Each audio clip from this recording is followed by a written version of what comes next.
Hello, hi. Welcome back to FESIG. This is the second session of the 60th FESIG meeting on the 9th of January 2019. And we were having such a great time listening to Kerry Cassidy, CEO founder of Project Camelot. Oh, it's so wonderful having you, Kerry. So I wouldn't go about doing the introduction of physics and all because this is the second session. But what I'll do is I will quickly share screen and show you physics website. So you can go to do the link to Kerry's website. Then you can find her, okay?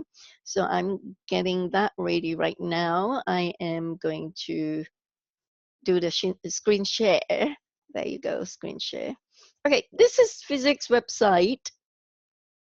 It's truevisionofphys.com/physics.html. Physics is a free energy special interest group, and we have Kerry Cassidy with us speaking at our first session of this 60th physics meeting to flag off the new year 2019. And Kerry has been giving us a lot of wonderful information, which you viewers out there will be very interested to log in and listen to the whole session. And this is the second session where we have a Q&A forum with the attendees of this meeting and the regulars of the FESIG Executive Council members. So if you were to hover your mouse over Kerry Cassidy's name here, it will take you to her website, Project Camelot's, and if you were to hover over here, probably it will take you to her YouTube channel and so on and so forth. Okay, they're all linked up, right? So anyway, so this is physics website, and if you scroll down, you will be able to see the reports of the meetings, and if you scroll down further, you'll be able to see who we are, the executive council members lined up. And if you click on the link attend meeting, it takes you here. It gives you the exact detailed information as to how you can log into the Zoom room to join our meeting. And if you scroll down further, you can see the video links to our, or you could actually go to our YouTube channel that is on the top right hand corner of our website. I'll show you in a minute. So you can see here, this is the last recording that we did for the last meeting, the 59th physics meeting with Kevin Tremel of the Secret Space Program, and we had Jessica Ariel Morocco talking about the Secret Space Program because she is number 12 of the ACIO, the Alien Communication. James was the next one. Investigation organization or something like that. Yeah. Anyway, I forgot the actual long name. And here we have Captain Randy Kramer talking about bringing forth the release of the holographic cellular regeneration medical beds that he has been given a mandate to do so by his boss in the SSP, basically USMC military corporation, special service force, and so on and so forth. We've got many. Penny Bradley as well talking about the hierarchy of the controllers in the secret space program and what is linked to what, and so on and so forth. So there you go. Just click on this button here. Will take you to physics YouTube channel. Okay, so there you go. And our Facebook as well. So if I click on there, it's going to take you there. But I'm not going to waste time doing that because Kerry hasn't had her dinner yet. So we're not going to let her go hungry tonight. So we'll just move on very quickly. So I will now, start the ball rolling in this special Q&A forum with all the attendees here in this meeting. There are 20-something of us here, by posing the first question that I've got on mine, and then I will pass the microphone over to the co-chair, Dr. Fresfrezel and James Rink, okay, as and when you are comfortable to take over the microphone, do so.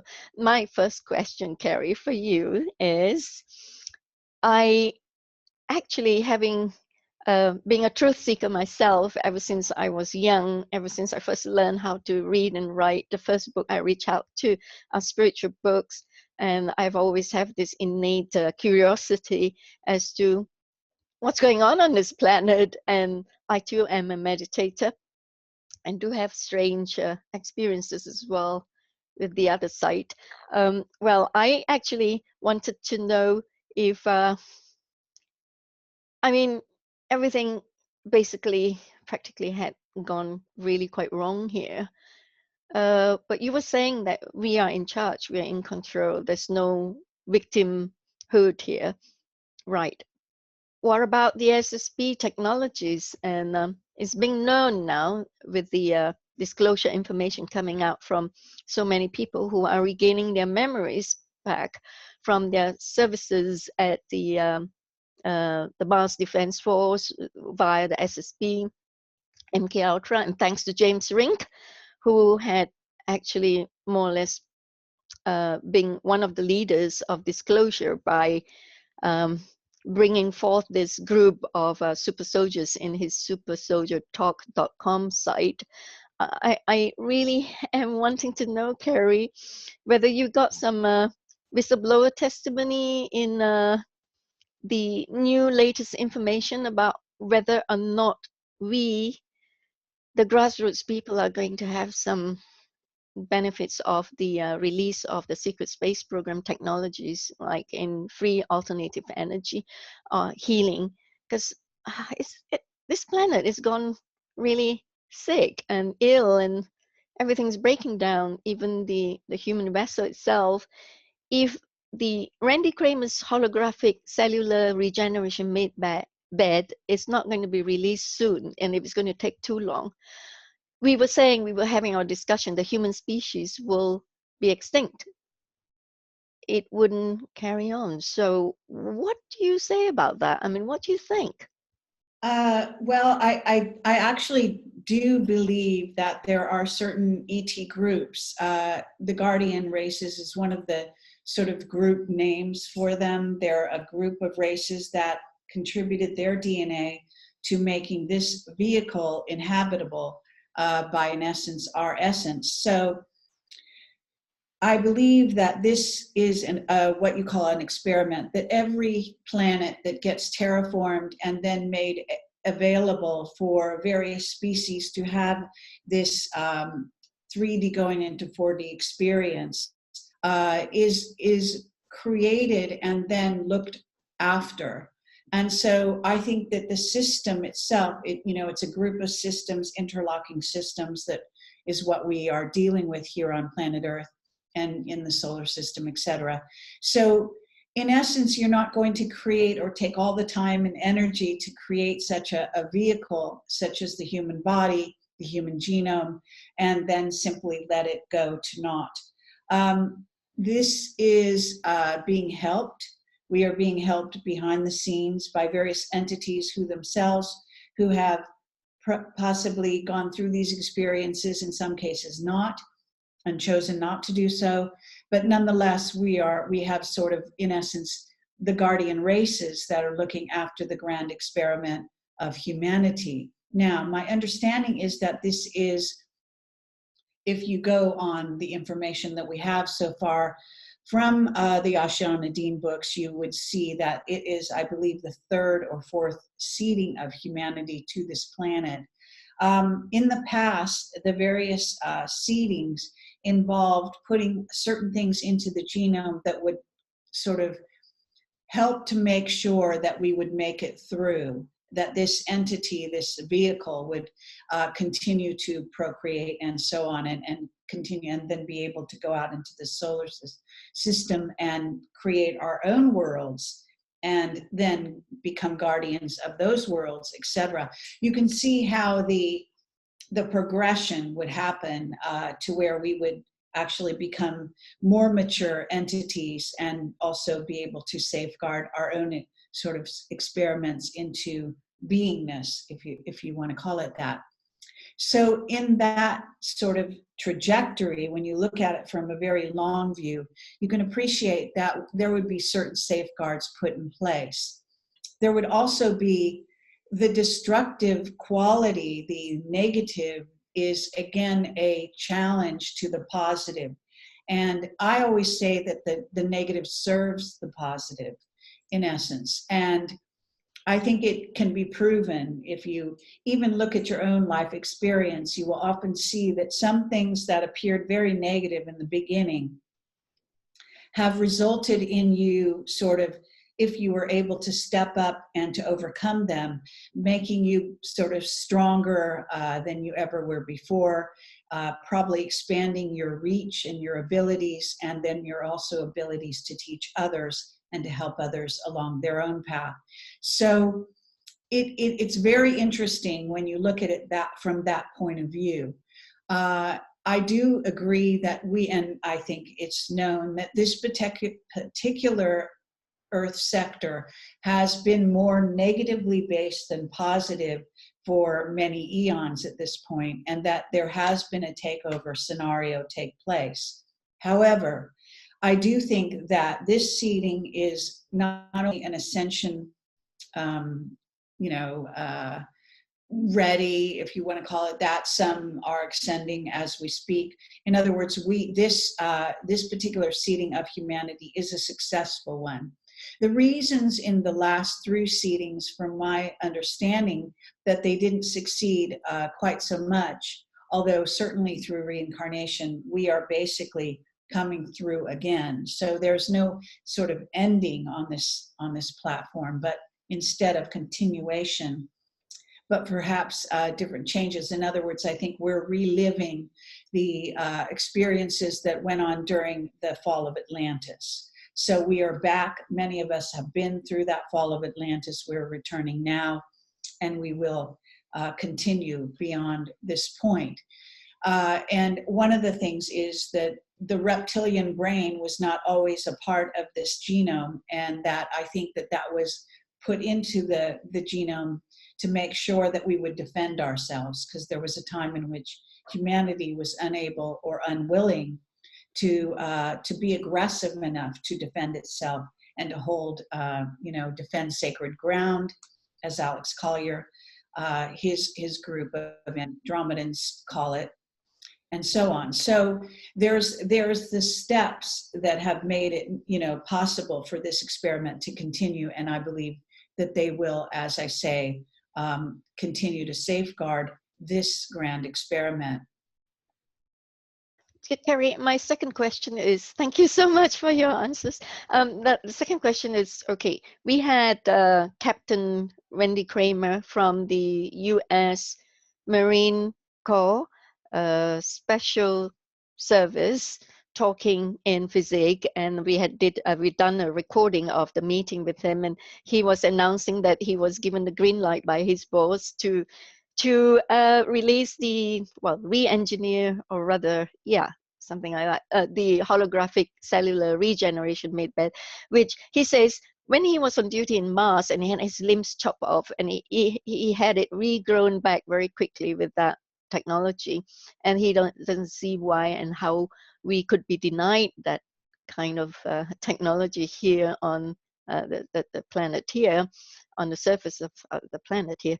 And then, so that means, hooray, good news to us. That means this technologies from the SSP, advanced technologies, are almost ready to be released to us. And also the other one is, I heard it's Sasha and Janet Lessin interviewing Daniel Cooper, who also works for the SSP, and he was talking about being given permission to release the free energy technology as well, and he's developing some devices to come up with a prototype and to be able to release it to the masses. So instead of being charged 25 pence or 25 cents per kilowatt, we will be charged only about 2 cents per kilowatt, something like that, So that is another hooray. So it's actually really coming up.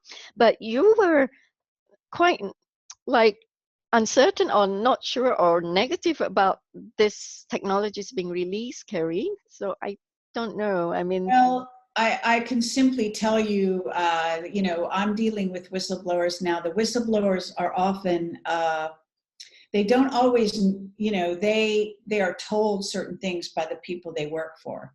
And they either, choose to believe it or choose not to believe it, right? and they can be lied to just like anyone else. So even though you have a whistleblower testimony, it doesn't mean that they know the absolute truth. They may know a portion of the truth, and they may also believe a certain amount. They're going to bring in, they're like a filter. They're going to filter through what they wish. So I will say that my contacts are not that positive about the trajectory in terms of timing as perhaps your group is. They are not necessarily believing that these things that certain individuals are working on are going to be released to the public. I mean, I have witnessed individuals such as Gordon Nebel who did want to bring the secret, technology to do with reverse engineering, the technology to, for a UFO, which is in essence free energy, which would be made available to the public. He wanted to see that in his lifetime. It does appear that he was certainly taken down a garden path, if you want to call it that, and misled and also lied to, and by the people that work for the secret space program. And he, in essence, was working for the CIA. He was not allowed to progress with his project, and in essence, it appears that he was probably killed. There are others along the way. Brian O'Leary was killed. It does appear that he was, in other words, he was he was aging quite a bit, but he had attempts on his life, and eventually he died of a very fast-acting cancer. You can look at these things as you wish. I have other current whistleblowers behind the scenes that are, their timeline or their understanding of the timeline is that a lot of these things are further in the future than we think. However, certainly there's no doubt about it. I mean, free energy and modes or 0-point energy are being, if you want to say, discovered, rediscovered all around the planet by various cultures at this time. And in fact, I believe that, for example, the airline industry, which is basically bankrupt, has been using free energy to get their jets to fly from point A to point B. I believe they're using forms of free energy behind the scenes, possibly even in the electrical grid that we think, your electrical companies, et cetera, are, I think, sneaking in various versions of this technology. So now these are big corporations. They are benefiting financially by doing this. This is not for the benefit of all. It is simply to keep their corporations operational as part of the Illuminati grid that's running the planet at this time. However, simply the fact that you and I and most people that we interact with will know about free energy, know about even the aspects of orgone and our only ability to generate portals, etc. This technology is now part of our reality, if you want to call it that. So it can't help but seep out. And I think slowly but surely it is doing so. I do believe that there are huge problems along those lines. There are issues also with humans being sort of more deceived and in love with the technology and easily controlled in regard to it. And so it's like money. It kind of has it's kind of a weird, it's like a frequency that has sort of a negative pull that is hard to resist. And therefore, even when you get individuals who get together to work together, it is almost inevitable that when they work together on free energy in particular, or like on money, that on the lower levels, we're talking, the levels of which they're not in a power position on the planet, they are going to be interfered with. Now, they will either fall sort of short because their own frequency or vibration starts to kind of go downhill. They become sort of attached, and therefore their frequency starts to lower, and so on. When people become too attached to these things, then they cannot stay on a positive heart connected with the higher self vibrational level. So this is the trouble with both attachment to money and attachment to technology, and especially free energy. Free energy is not, as they say, free. And there are very few ETs that are revealing the real extent of this power, if you want to call it that. So I think we're at the tip of the iceberg, so to speak. Obviously, Tesla brought this to the fore. Gosh, I don't know the exact years, but 1920s or whenever it was. And certainly these devices have occupied the earth in various capacities going back to the time of Atlantis and before. So there have been various civilizations that even had these technologies that then did not necessarily survive. They brought upon themselves, and they also attracted certain ET negative influences that then wanted to combat with them, etc. I mean, one of the things that Mark Richards talks about is that we have gained the technology to be able to fuel our ships using neutron stars, and that neutron star energy is even more sophisticated than what we call free energy. And so there are levels of the secret space program that are now progressing even beyond what the current ET group of visitors would wish, according to him. And that it is also important to realize that because our secret space program is split, there's a split across the board, and there are more than one secret space program. Obviously, the Chinese have their own. Yes. India has a version. There is one very, very sort of senior group of secret space program, which is occupied by what are the five, called the Five Eyes, which is, England, America, New Zealand, Australia, and I forget, is Canada maybe is the other one, I'm not sure, as well as the Germans and the French and the Russians, all working together in what is in essence an overriding secret space program, if you want to call it that, or New World Order, etc. But the fact is that they're split, and so they are not in agreement as to what humans should be allowed to have, what would come down to terrestrial surface Earth versus what is allowed in the underground bases, what is allowed off the planet, what is allowed when we go and terraform other planets, which we are doing. So we are using it. Humans are using it. Different factions of humans are using it. But it hasn't come down to what you're kind of relating, which is terrestrial. What I call the surface dwellers are not dealing with it as much, and they're being limited. Some free energy activists are still being killed. They're being taken offline, interfered with. Michael Tellinger can certainly give you some information about some of the things that went on with his Ubuntu project. And there are multiple stories along these lines, but there is progress, and so on. So I don't see it as a negative picture. I just see it as a very mixed bag. And I do not think that anytime soon it's going to just be sort of a free-for-all and everyone will be prospering. I don't think we're going to be having a new age anytime soon. Kerry, we're all concerned about you not having your dinner.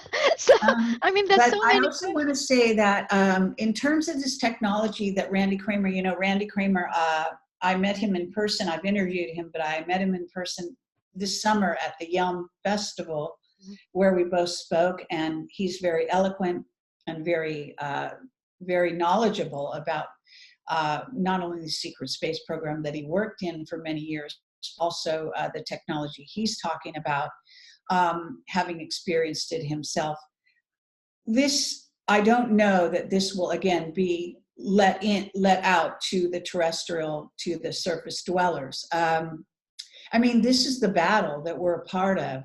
This is what we're fighting for, is to get the right to be able to progress And it's also important to realize that that, again, is also the secret space program's attachment to longevity and to staying alive in the same body. In other words, replacing parts of the body, but keeping yourself in the same vehicle at all times. There is an attachment to the material world that the secret space program has taken their focus on that. That is what they are always trying to push, an agenda that has to do with that. But in my view, that is a limited agenda, because materialization, again, is a limited. I don't care if you live 100 or 1,000 years or 3,000 years. At some point, you probably will transition into another body. And it's not the end of the world because we go on. What the secret space program and the New World Order is very intent upon is making sure that the bulk of humanity, their consciousness stays on a certain level so that they do not unify into a unified field and raise the vibration of the entire earth as well as all of humanity at once, in which case they would all ascend and this story would be a whole different story. So it's kind of important to look at it in perspective, that replacing limbs is all very nice, but it's still an attachment to a materialization, if you can understand what I'm saying. And so that is a preoccupation, a choice that the secret space program and the people that run it have made. It's not necessarily the most elevated spiritual choice. Right, I have to pass the microphone over to the co-chairs, to Fres and then James, and because Kerry have to go very soon, so we have to be very quick. But before I do that, Kerry, would you come back to FESIG? Because we've got so many people who are very well informed and they have a lot of questions. I don't know when you'll be free. Perhaps the next trip you make back to London or to England, or whenever you're free, you just give me a bell and I will arrange for you to speak again. We only have a meeting once a month. The first Wednesday of the month. Okay, well, I'm always available also in this format that you have here. And, when I'm in the United States, I can certainly do that as well. Oh, lovely. Thank you. Oh, that's lovely. Over to you, Fres. Very good. I've already had a chance to ask a question. I'm going to switch it over to James, if he's there, and let him ask Kerry some questions. James. Hi there. Yeah, so I don't know if I'm going to have the time for all these questions. Kerry, why don't you start with this hater campaign against Mark Richards? Because I was at the Stargate to the Cosmos conference listening to Joanne Richards, and some guy came in there and filmed, was asking her inappropriate questions about Mark's college education and accusational approach, and they actually brought the cops in and kicked him out. So I'm sure you know who I'm talking about, who this person is. Can you comment about this, and why are they attacking him? Well, he's one of the best whistleblowers we have, to be honest. And it's interesting because there's a new video out. It's actually, you can go to front page of projectcamelot.tv and you'll see it on the front page. It's an organization that has made a composite video that's telling kind of Mark Richards' story based on a book he wrote called Battle of Vesta. And it shows some of the trajectory and some of the evidence behind, his, and photographs of his father and his grandfather, the inventions they were part of, and how Mark was part of the secret space program since he was a boy. And then telling a certain stories about the Battle of Dulce and the Battle of Vesta. And in the process, they are actually revealing, it is based on, as I say, Mark's books. So the trouble is that I believe that a lot of this effort, it's coming from a certain individual called Kevin Moore, who is, I believe, he's British. And I think this is motivated, whether he knows it or not is another matter, but by, in essence, British intelligence, which is behind the Illuminati, which has to do with the dark magicians, that has to do with basically trying to keep control of the earth. And that Mark Richards is a challenge to them and their New World Order, a very strong challenge, and always has been, which is why they framed him for murder in the first place. but he is a person who is is said to be one of the remaining few individuals who are still alive that was participating in both those battles. But Mark also has a tremendous amount of knowledge that a lot of the people that are witnesses, I've interviewed well over 700 on video and more on radio shows, etc., and individuals that are out there talking on the circuit, all the knowledge that is out there, scientists, etc. He has a tremendous amount of information about the secret space program that comes from experience that many of the people don't have.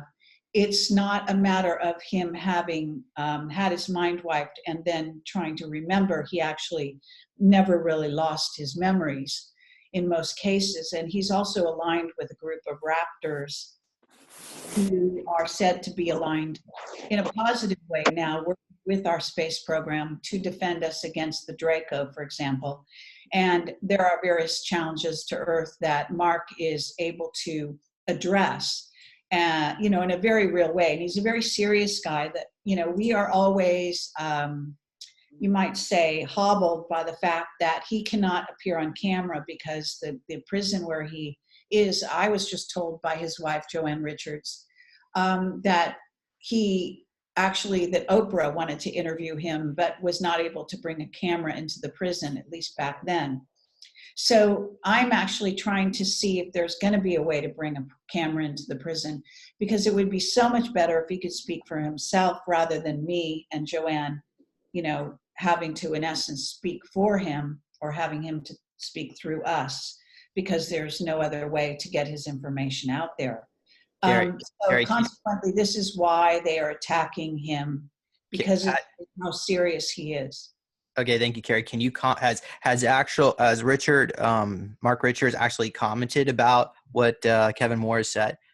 Can you say? Yes, and I haven't posted it yet, but he actually wrote me something, statement to put on my website. He is actually, it's interesting because he's been in prison well over 30 years. So if he didn't commit any murder, but if what's happened is he was committed to prison because he was supposed to be the mastermind of a murder. And masterminds even aren't supposed to have to stay in prison that long. But he's been well over 30 years, maybe even closer to 40 years in prison. So he does not know the internet. And he has been shocked when I've shared, the sort of attacks that not only I have experienced and Joanne's experienced, and now he is experiencing by behavior, human behavior. It's nothing that he's ever encountered in his, life before prison, you might call it. So it is kind of interesting to kind of look at the internet from that perspective, and how people are willing to be so kind of vile to each other in kind of contradiction to the way we kind of behaved in society before the internet. So he's quite shocked by the way people don't do any research. They reach conclusions. I'm not going to name any names, but these certain people attacking him have all their facts wrong. It's incredible that they don't get better information, but they don't. And they simply don't do the work necessary to be able to, tell the truth. And they're not even interested in the truth. They're being swayed by, like my name is being used constantly so that other people can piggyback on my audience, because they have very little audience, and things like that. In other words, they use tactics that are not honorable. So it's not an honorable fight that we are having to participate in. And yes, he's quite shocked by it, actually, because he is not a person who, again, would have any vested interest or be able to profit in any way by telling the truth as he understands it and knows it. There's no visible way in which he's profiting in prison. If anything, it's the opposite. He's been I think that they've tried to punish him along the way in various horrible ways, you know, by taking away his heating and by moving him and by taking away, you know, anything he got like a typewriter and making life very difficult for him. Yeah. Also, I mean, Kevin Moore has not had any personal interaction like you have, so he's really not an authority figure to be able to really speak about him Right. in a manner that's, in my opinion, credible. Okay, so let's move on. And I want to make sure I actually have three more questions, three more questions, but I might not be able to get through all of them because I know some other people might have questions. But my next one is: do you have any information about what the new China moon probe may have seen? Is there any conspiracies behind that? Well, I mean, it is important to watch my interview with William Tompkins, which is 3 hours long, and he passed away not long ago. Not even too long after I interviewed him, as a matter of fact. Of course, he was interviewed by David Wilcock and Corey Goode, I guess, on Gaia a number of times. However, I have to say that, you know, and of course I'm prejudiced to my own work, but nonetheless, because I spent 3 hours with him and it's quite concentrated, I think you can really get to know the man in those 3 hours, possibly better than you could by watching a lot of the Gaia stuff. So I will say that he did talk about, you know, how the reptilians were occupying the moon, how we know the Greys are occupying the moon, how they, you know, the astronauts in essence went there with help and encountered the reptilians. I think that's a very stunning testimony that can't be ignored. And therefore, when you have China going to the dark side of the moon, you have to understand that they have to do it with permission. This is true of Mars as well. We have bases, as you know, on Moon and Mars, and we are also contending with the various beings on those planets. And certainly Randy Kramer can address, you know, how questionable that situation is as well from his own experience, because he flew missions off of the moon in addition to his time on Mars. So yes, I think it's fascinating. I do know that Mark talks about a group of aliens, alien races that are working with North Korea, working with Chinese, that are not necessarily the most positively based beings. You know, so we're dealing with various races that are trying to give groups of humans, you might say, help or a leg up. We definitely got the message that they want China to be, you know, in the role that the United States used to play as sort of running this planet, being dominant on this planet, the dominant power, if you want to call it that. So this seems in keeping with that scenario. Whether it's an honorable position, whether or not the beings that China is dealing with on the dark side of the moon are good, or what we would consider good, positive beings towards humanity, is a whole nother ballgame. Thank you, Kerry. Do you happen to have any information about why Bob Lazar's home was raided by the FBI? And have you heard of that story? Yes, of course. I was at the premiere and I wrote an article, which I highly recommend. It's on my website about the Bob Lazar premiere. I do believe they tried to mind control the crowd by putting something in what appeared to be putting something in the, you know, breathing system, because when we got back home after that, we had this weird sort of cotton mouth that we couldn't explain that lasted for over a day, over 24 hours. And I've never had that before after going to an event. So I don't know where it came from other than the, you know, the vents or ventilation system. To say, you know, of course, they always target you with various, you know, electronics and so on and so forth. So that goes without saying. But in this case, there seemed to be an effort to deal with the crowd. It is interesting that the crowd was particularly positive.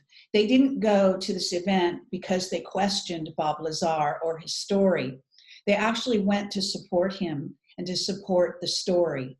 And I do, having, you know, I am an empath and an intuitive, and my sense in the crowd, of sitting in the crowd, was that the energy was so powerful and so strong in that crowd that the powers that be and people that are running the thing that made the whole thing possible were in essence afraid that the crowd might riot if the wrong thing was said.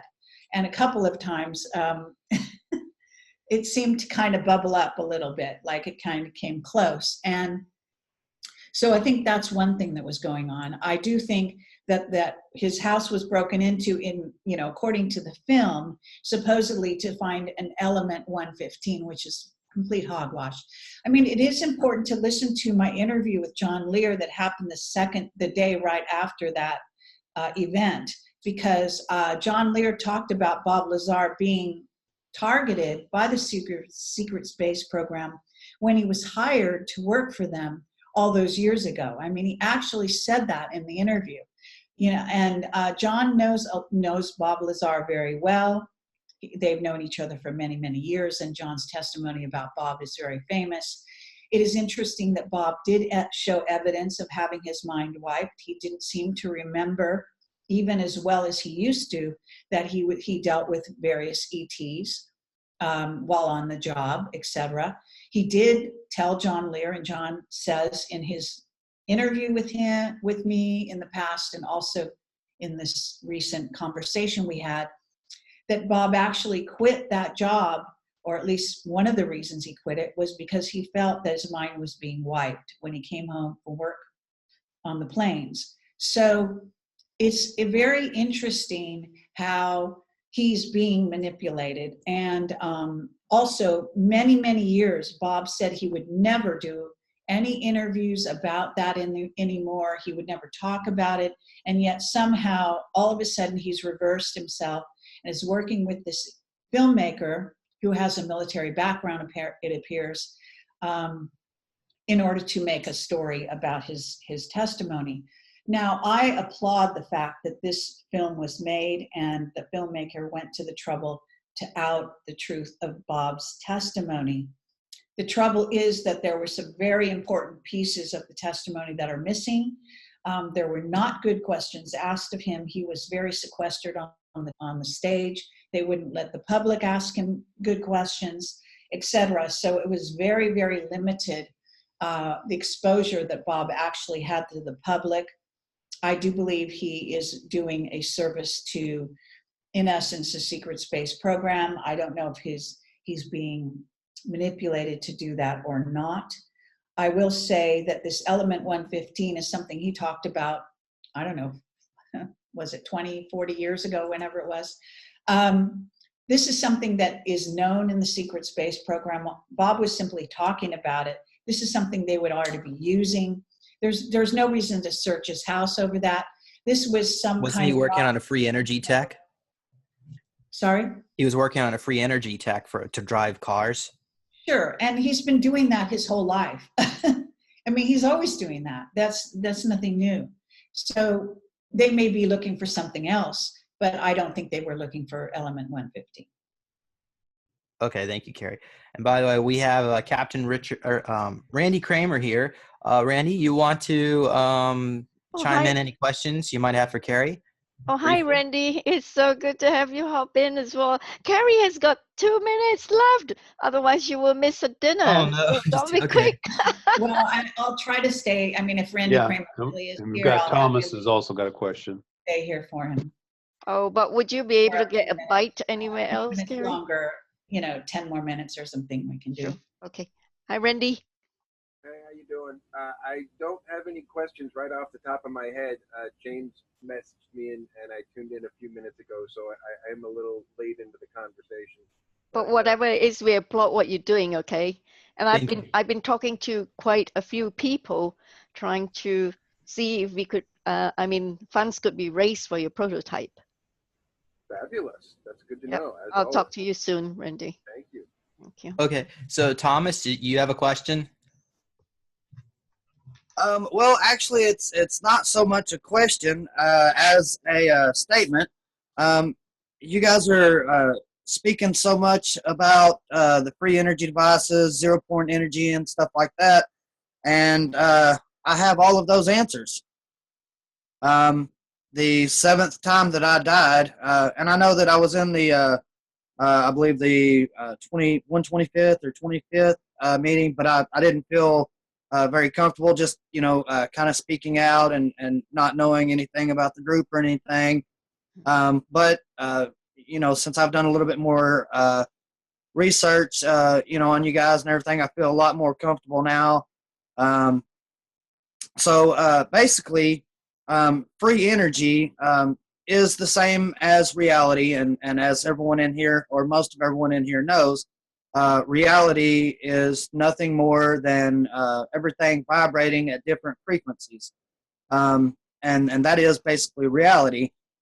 So in essence, if you were to take a car battery and some transistors, MOSFETs, however you want to get your frequency, and use a frequency generator with some gate drivers and jack the frequency up to a higher frequency, it would not matter what your input is.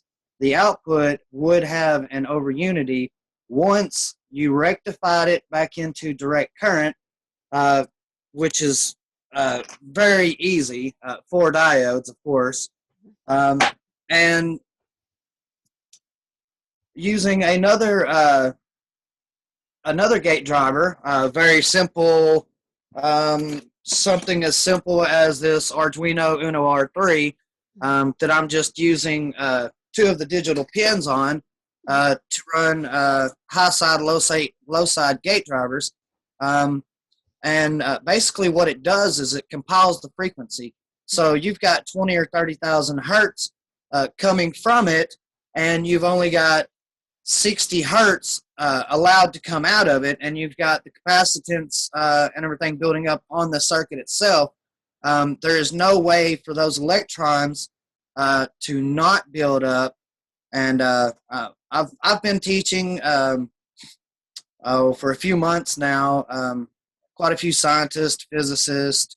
A couple of years ago, I collaborated with Gerard Morin, and I told him how I was using my 3-phase to create over-unity devices and such. And now he's actually he's got operations in Canada, Australia, and he's in China right now. I'm trying to get him to speak at FESIG. Actually, Yeah, Thomas, can you continue this conversation later? Because Kerry has to have a dinner, okay? And we would like you to stay on. Recording's still running, but Absolutely. Just Sure hang thing. on. Sure Yeah, thing. yeah. Let's. The platform is Kerry's for Does now. anybody else have any questions for Kerry? Yes. Okay. Sorry. It's okay. Stay on. Don't go, Thomas. Now's your chance. Anybody? Okay. Well, actually, if there's nothing, no real burning questions, then I'll take maybe one more question and then probably should go because, as I say, restaurants here will close. And sure. All right. Kerry, before you go, can I just ask if you would be able to speak on the next FESIG meeting, which is on the 6th of February. So everybody who's here today, present today, you can join us again when Kerry speaks on the 6th of February. Same time, 7:30. I actually can't say right the moment because I've got a schedule. I don't know what's going on in my schedule at that time, but thank you for the invitation and I'll look into it and let you know. I'll be in touch. Yeah. Lovely. Quick question. Go ahead. What do you know about the entire secret space program and other space forces taking over? Well, I mean, they run the world, so I'm not sure what you mean by taking over. They do take. They've already taken over. They're already in power. I'm sorry. Let me rephrase that. Let me rephrase that. They have been taken over. Do you know anything about that? In essence, you could say that they were taken over a long time ago because they made deals with negative entities, which in essence are the Greys, the reptilians, and the Draco. So they were taken over. They are taken over. Those entities do dominate them. And the Anunnaki as well. So, this is a sort of a complicated playing field. Okay. Yeah, I was speaking more recently, but that's fine. Is Donald Trump a You know, time individuals traveler? can always be In taken light over. of the two books released in 1890s, The Last President, and there was another one, Baron Trump's Marvelous Underground Journey. Do you have any information about that? No, I don't. Although I have heard a little bit about that. Okay. All right. So and apparently MJ12 sent some people back in time. It wasn't actual Donald Trump. That's at least the information I got on that. But anyway, does anybody else have any other questions, or are we going to need to conclude right now, Kerry? I think you probably want to go. Yeah. Okay. Okay. Okay, thank you. But James Rink, you're always welcome to be a guest on my show. So get in touch with me if you're interested in coming on the show, because I know you've That's a done a good lot idea. of Okay. good work I will. and Well a done. lot of good super soldiers, and you've been in the sector for quite a while now. Oh yeah, he's a leader now. Right. So, folks, there being no other business, now this meeting is now adjourned to the 61st FESIG meeting to be held on the 6th of February 2019. And thank you so very much, Kerry Lynn Cassidy. Thank you for giving us the honor of this platform of your talk to the rest of the viewers out there. And thank you so much, everybody, for choosing to spend time to attend this meeting with Kerry and us in FESIG. Thank you. Namaste. Namaste. Awesome, guys. Awesome, awesome.